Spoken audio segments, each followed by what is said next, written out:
Et voilà, c'est parti pour ce live du mercredi. J'ai pas beaucoup de voix, j'espère que vous allez bien m'entendre. Euh, donc, ceux qui sont là en direct, vous pouvez vous manifester, me dire si vous m'entendez bien, si vous me voyez bien.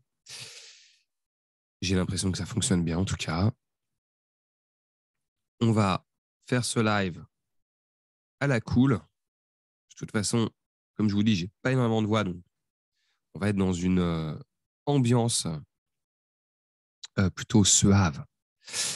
Et, euh, voilà, je ne forcerai pas trop. J'espère que vous m'entendrez bien. Ceux qui sont là en direct, n'hésitez pas. Si à un moment donné vous m'entendez moins bien, à me le signaler. Et on va commencer avec ce sujet. Tadadam. Comment se différencier de ses concurrents? Alors, j'aime bien les titres qui laissent penser des choses et en fait partir sur déjà un petit recadrage. Euh, Tout dépend en fait. Déjà de notre industrie, tout dépend de notre domaine d'activité.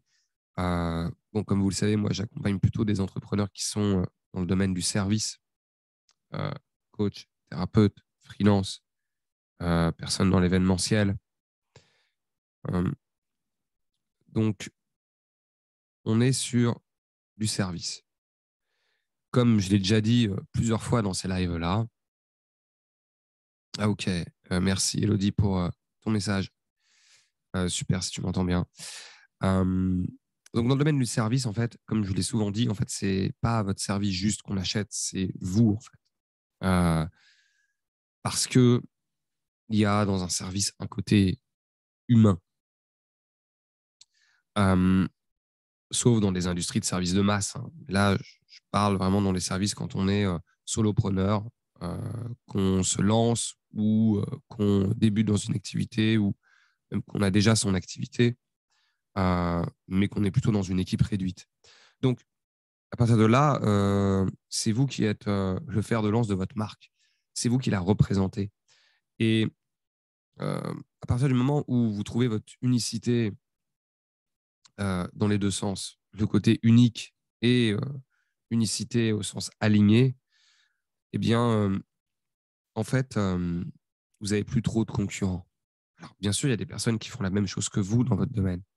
Mais déjà, de voir les personnes qui font la même chose que vous comme des concurrents, ça peut être un peu réducteur. Euh, je veux dire, vous vendez pas, faites pas du dropshipping, par exemple. Vous voyez, des produits sur Amazon où ce qui va jouer, c'est juste le prix, ce qui va jouer, c'est juste le délai de livraison. Vous voyez, euh, on n'est pas là-dessus. Donc, quand on est à son compte dans le service, moi, j'aime penser que bah, on n'a pas vraiment de concurrent à partir du moment où on est soi, à partir du moment où on exprime notre différence.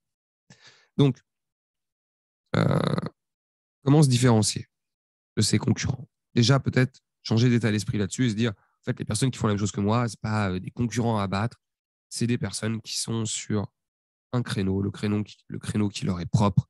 Et moi, à moi de trouver euh, ce créneau, à moi de trouver ce qui me rend unique, à moi de trouver ce qui fait que mon service est totalement unique. Euh, voilà. Donc, euh, déjà, changer d'état d'esprit là-dessus et pas juste avoir peur de ses concurrents. Euh, Avoir peur de ne pas être aussi bon qu'eux, avoir peur qu'il y ait justement sur son marché trop de concurrents, que la place soit déjà prise.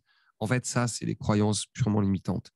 Parce que, quel que soit votre marché, j'aime à croire qu'il y a de la place pour tout le monde. Alors, bien sûr, on peut toujours trouver des marchés ultra saturés. Et dans un marché relativement saturé, ça va peut-être être plus difficile de sortir du lot. Mais c'est tout à fait possible. Donc, euh, comment se différencier? C'est déjà d'avoir conscience de soi. Conscience de soi. Qu'est-ce qu'on a de différent? Et pour avoir conscience de soi, il faut aussi avoir conscience de l'autre, finalement. Puisque je suis différent, mais par rapport à quelqu'un, par rapport à d'autres professionnels. Vous voyez, c'est C'est vraiment ça l'idée. Euh, je dois aussi bien connaître mes concurrents, mes confrères, vous les appelez comme vous voulez, que me connaître moi-même et que connaître mes services, mes produits. J'espère que ça vous parle, cette idée de connaissance de soi et connaissance de l'autre. Donc, moi, je suis souvent étonné quand j'accompagne mes clients justement à définir leur positionnement. Euh, Parfois du manque de curiosité sur justement ces fameux concurrents. Euh, c'est une des premières choses à faire. Si vous êtes à livrer un service dans un domaine et que ce domaine vous passionne, vous intéresse un minimum, ben, ça me paraît évident d'aller voir qu'est-ce qui se fait ailleurs. Alors, beaucoup n'y vont pas parce que ils se disent ouais, mais je vais pas copier, je veux pas être influencé. Mais bien sûr qu'il faut être influencé. Mais bien sûr que parfois il y a des choses à copier. C'est pas un gros mot de copier. Beaucoup pensent qu'il faudrait réinventer la roue à chaque fois. Euh, non, pas forcément. On peut tout à fait proposer la même chose que quelqu'un, mais l'expliquer d'une manière différente, le présenter d'une manière différente, le livrer d'une manière différente. Vous voyez, je sais pas, exemple, quand j'ai commencé justement sur l'hypnose, euh, où vraiment je mettais en avant cet outil dans ma pratique, euh, ben, j'ai eu rapidement pas mal de clients parce que euh, j'étais, euh, on va dire, comment dire, assez, assez transparent sur ma pratique. J'expliquais ce que je faisais, ce que je ne faisais pas. C'était très détaillé en fait. C'était par mon site internet à l'époque. Je faisais pas de live, je faisais pas de euh, trop de connexions sur les réseaux sociaux. Mais les gens qui allaient me voir, ils allaient me voir parce que c'était moi. Alors, c'était moi qui faisais de l'hypnose, bien sûr. Mais vous voyez, les personnes, ils vont, dans une même rue, ils peuvent voir par exemple deux thérapeutes.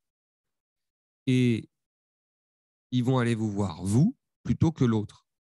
Et là, c'est super important de se dire pourquoi ils viennent me voir moi plutôt que l'autre.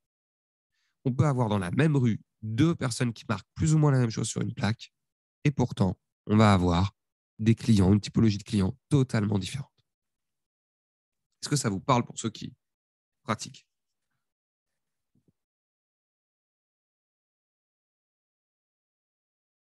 Alors, parce que je sais qu'il y a des thérapeutes dans le lot.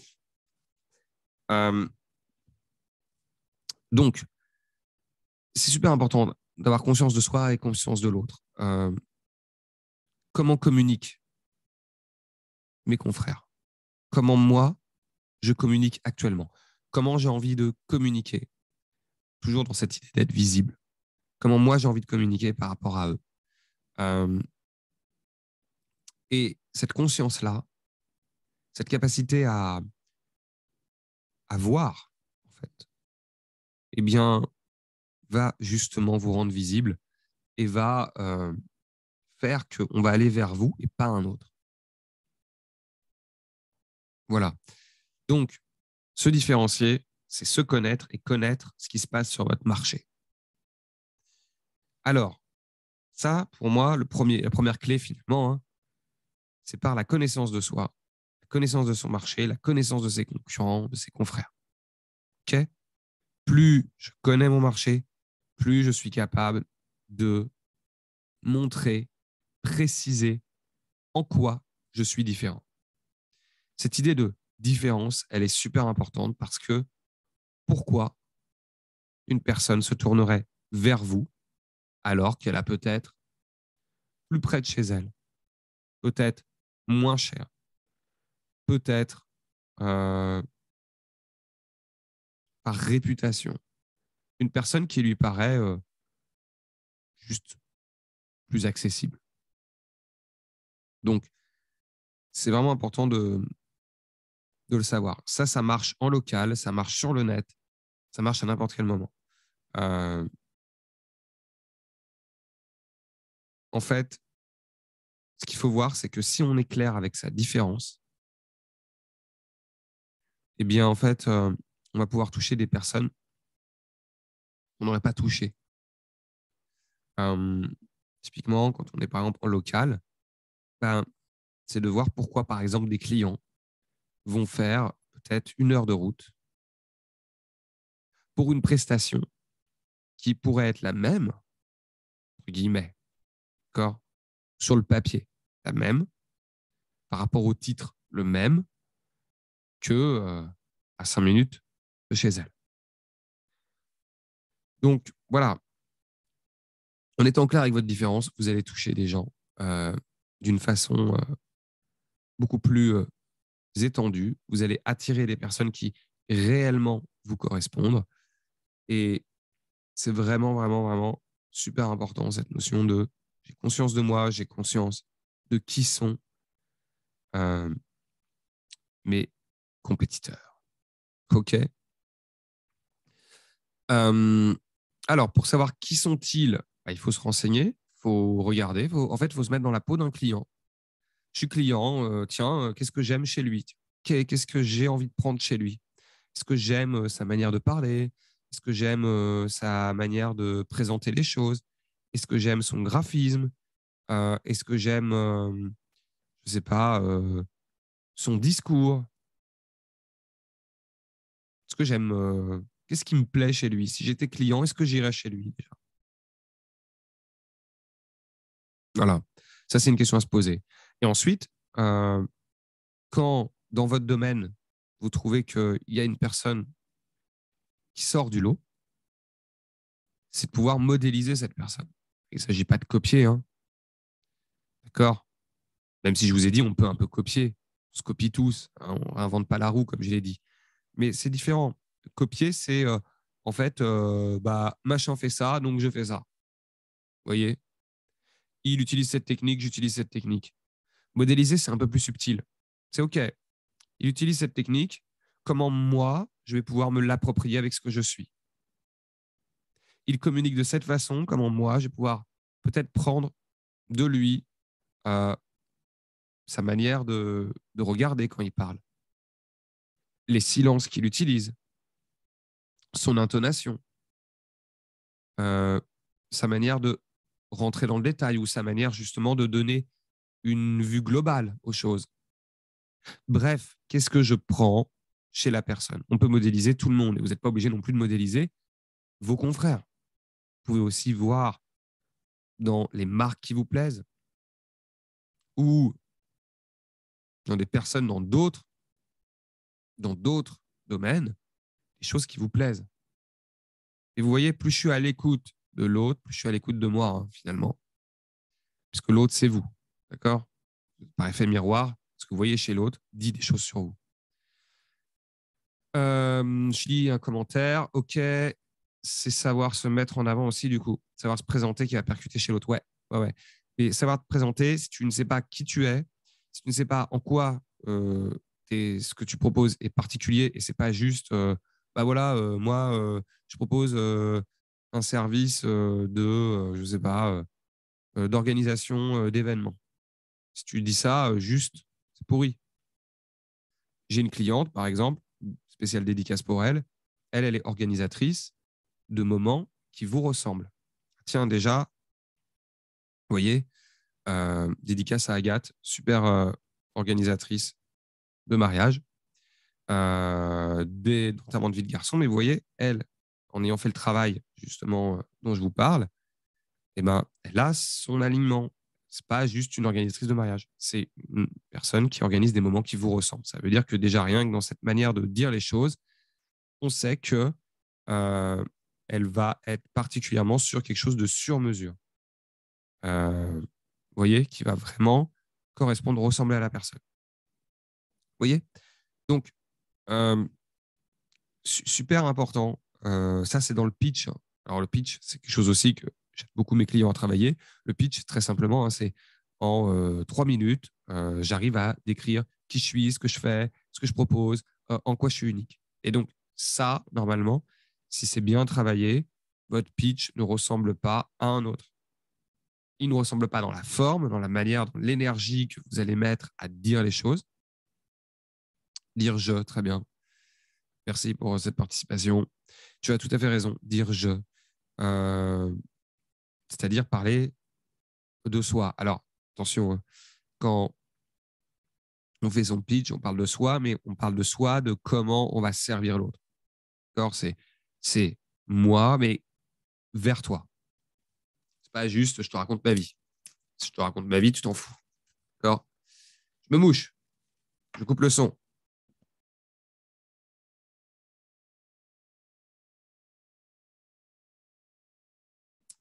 Ouais. C'est pas tu racontes ta vie. C'est je te dis des choses, je parle de moi, mais pour que ça te serve toi. Ça vous parle, ça? J'espère.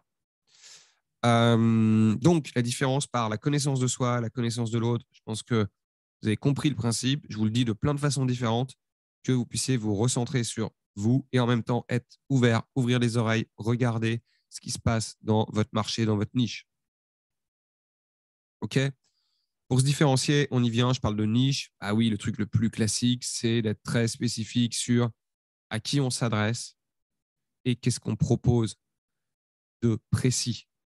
Vous voyez, beaucoup de personnes sont généralistes, ils sont thérapeutes, ils sont hypnos, ils sont dans l'événementiel, ils sont euh, euh, organisateurs, ils sont consultants, ils sont experts en informatique, ils sont, mais ok, précisément.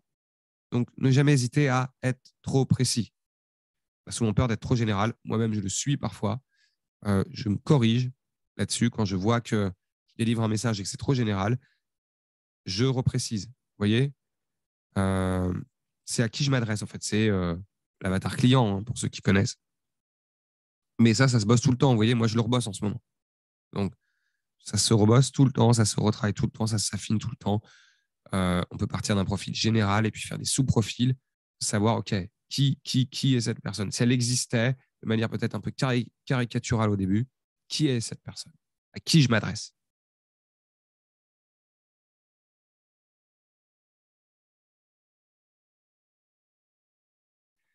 Pourquoi ça peut bloquer ça, dire je vers l'autre? Qu'est-ce qui bloque? Message d'Elodie, qu'est-ce qui bloque? Je réponds en même temps à ceux qui sont en live. Euh, j'ai pas compris exactement la question. Est-ce que tu peux être plus spécifique? Qu'est-ce qui bloque? C'est-à-dire que tu n'arrives pas à dire je, c'est quand tu parles de ton activité, tu n'utilises pas ce mot, tu parles de la matière en tant que telle, c'est ça? Bon, je te laisse répondre tranquillement. Euh, voilà. Donc, connaître son client, s'adresser à lui, ça va faire de vous quelqu'un de différent. C'est, je crois profondément, s'accepter en fait. Accepter que euh, même en tant que professionnel, en fait, on n'est pas parfait. On a des spécificités. Euh, assumer devant son auditoire ses fragilités, c'est aussi connecter d'une façon plus authentique. Hein.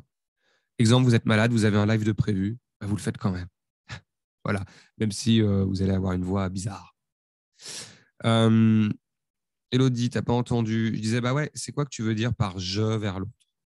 Pourquoi ça peut bloquer? euh, Je vois pas, j'ai pas trop compris ta question. Sinon, tu peux repréciser en fait. C'est dire à quel niveau tu bloques en fait. Ça veut dire peut-être tu parles plus de la matière, c'est-à-dire de ton domaine que de toi, ou que de toi par rapport à ce domaine. C'est ça? Bon. Euh, continue pendant qu'Elodie reformule sa question. Euh, j'en étais où? Sur la différenciation. Donc, voilà. Il y a qui je m'adresse. Et puis, il y a qu'est-ce que je propose. Si vous proposez le même produit, le même service, la même façon, et ben, en fait, euh, que les autres, ok, vous allez peut-être vous démarquer par votre personnalité, vous allez peut-être vous démarquer par qui vous êtes, mais votre offre, elle doit quand même être un petit peu unique, un petit peu différente. Quand je parlais la dernière fois dans un live précédent, vous le regarderez en replay, de construire une offre irrésistible, c'est un peu ça. C'est pourquoi on me choisirait moi. Qu'est-ce qui est génial, qu'est-ce qui est unique, qu'est-ce qui est incroyable dans ce que je délivre. Ça peut être au niveau du produit, ça peut être au niveau du produit-service, ça peut être au niveau de la garantie, ça peut être au niveau du délai, ça peut être au niveau du prix, ça peut être, vous voyez, même si dans le service, je vous invite à ne pas être dans une course au prix le plus bas. Sinon, vous allez vous épuiser, vous allez devoir livrer beaucoup plus de personnes pour gagner autant. Et d'autant plus que si vous pratiquez des prix plus bas, je ne sais pas comment vous allez servir en qualité vos clients à force. Exemple vécu. À une époque, quand j'étais en cabinet, il m'arrivait d'avoir une centaine de séances par mois. Vous voyez ce que ça fait? 100 séances par mois, c'est beaucoup. J'en avais trop. À un moment donné, je ne me souvenais plus de la séance que je venais de faire. Donc, bon, je prenais des notes pour pouvoir faire le suivi, mais je renvoyais la personne, je ne me souvenais plus de sa tête parce que j'ai voyé trop de monde. Je me suis dit, waouh, est-ce que c'est comme ça que je vais vraiment servir mes clients? Est-ce que c'est en enchaînant? Est-ce que c'est pour gagner plus, devoir faire cette fois-ci 200 séances par mois? Donc, à partir de là, j'ai eu un peu un déclic qui m'a poussé à ralentir et à me dire, OK, je ne veux plus enchaîner comme ça, je vais faire des accompagnements plus poussés, qui accompagnent les gens plus loin, plus profondément, sur peut-être plus de temps. Et OK, j'aurai peut-être moins de touristes qui viennent vivre un tour de magie avec l'hypnose, mais j'aurai des gens qui veulent vraiment faire un travail sur eux, qui veulent progresser, qui veulent se dépasser, qui veulent tout simplement aller de l'avant. Et je les accompagnerai, non pas sur 3 séances, mais je proposerai des formules sur 5, sur 10 séances, par exemple. Et après, j'ai été encore plus loin. C'est pour ça que maintenant, je propose des programmes vie et des programmes business. Et j'accompagne les gens sur le programme business, par exemple, sur 1 an. J'ai commencé 4 mois, j'accompagne maintenant sur 1 an. Vous voyez pourquoi je fais ça? Parce que je n'ai pas envie d'enchaîner. Alors, bien sûr, mon programme il coûte plus cher qu'une séance, c'est sûr, mais la qualité, le résultat, la perspective d'évolution pour mes clients est énormément plus puissante. Vous voyez? Et ça me plaît. Donc, je ne vous dis pas de faire comme moi, attention. Hein. Ce que je vous dis, vous pouvez tout à fait commencer au départ par des séances. C'est très bien quand on débute. Vous verrez après, il faut un peu d'expérience pour voilà, proposer quelque chose de plus complet, plus étoffé. Je ne suis pas arrivé comme ça en un mois en me disant, allez, je propose des programmes, un truc complet, etc. Non, non, non. Mais attention à la course à toujours moins cher. Rentrez pas là-dedans. Enfin, dans le service, je déconseille de rentrer là-dedans. Essayez plutôt de proposer. En tout cas, c'est ma manière de voir les choses. Hein. Il y en a qui vont me dire, mais non, on peut jouer sur les prix, on fait de la masse. Oui, si tu veux. Mais ma vision des choses, pas que c'est une vérité. C'est il vaut mieux livrer moins, mais mieux. Il vaut mieux accompagner peut-être moins de personnes, mais avoir un impact plus puissant. De toute façon, une personne que vous impactez profondément, ça en impacte 10 derrière. Plutôt que on se voit une fois pour une séance et puis allez, on croise les doigts pour que tu changes. Parfois, ça marche, hein, attention. Hein. J'ai des clients en une séance, il s'est passé des trucs de fou, mais c'est pas mon délire. J'ai pas envie de faire 200 séances par mois pour avoir un bon niveau de vie. J'ai pas envie d'oublier le visage de mes clients. J'ai pas envie de être dans une sorte de burn-out. Parce qu'il y en a qui se passent en burn-out. J'ai écouté pas mal de témoignages d'entrepreneurs là, dont un là, qui disait que lui, il était dans l'éducation, livrer des cours pour des étudiants, des écoles. Et le mec, il est parti en burn-out. Sa boîte, elle a failli fermer. Quoi. Donc, si vous fermez votre boîte, vous allez aider plus personne. Donc, montez de niveau pour vous, pour vos clients. Délivrez le meilleur possible. Ça, on l'oublie. On l'oublie. Beaucoup de marketeurs vous en parlent pas. Ils vous disent, il faut créer une offre super, il faut vendre du rêve. Et non, tu vends, oui, quelque chose qui fait rêver, bien sûr. Tu vas pas vendre un programme, un service qui paraît tout pourri. Il faut bien sûr qu'il y ait des étoiles dans les yeux quand la personne découvre ce que tu fais. Mais derrière, il faut que votre niveau d'exigence avec vous-même soit puissant, soit élevé, bienveillant, d'accord? On ne se flagelle pas quand on ne réussit pas à faire quelque chose. Vous voyez, moi, quand j'accompagne mes clients, parfois, il y a des choses sur lesquelles il y a un blocage. Et je me remets en question, je me dis, est-ce que j'ai bien accompagné la personne? Oui, non. Parfois, je le reconnais. Ça m'est arrivé de dire, bah là, écoute, je pense que j'ai pas trouvé la bonne clé pour t'aider à ce niveau-là. OK, on progresse. Ça arrive, d'accord? Mais tu dois avoir la préoccupation que ton client, tu ne le laisses pas sur le bord de la route. Ça implique de la spécificité. Ouais, ouais, ouais, ouais. Attention à être trop général. Mais ça, c'est un truc, vraiment, moi, je lutte contre ça. Parce que j'ai tendance à être global. Moi, j'aime bien avoir une vision globale avant d'être spécifique. Mais n'ayez pas peur d'être trop spécifique. N'ayez pas peur de parler à moins de personnes, mais mieux. Ça paye très souvent. Ça paye systématiquement même. D'accord? Donc, quand vous vous adressez à quelqu'un, dites-vous, OK, est-ce que je suis assez spécifique? Est-ce que je parle bien de son problème? Ça ne veut pas dire que, pour répondre à ta question, ça ne veut pas dire qu'il faut avoir un seul sujet. Mais si tu as un accompagnement sur un sujet particulier, tu en parles de manière spécifique. Si tu as un accompagnement non pas sur un sujet, mais sur un processus commun, exemple, le manque de confiance, qui va impacter des gens qui veulent perdre du poids, qui va impacter des gens qui veulent changer de boulot, qui va impacter des gens qui se font chier dans leur couple. Il y a un dénominateur commun, par exemple, tu as cerné que c'était la confiance en soi. Dans ce cas-là, tu parles de manière spécifique en disant, voilà, je m'adresse à ceux qui ont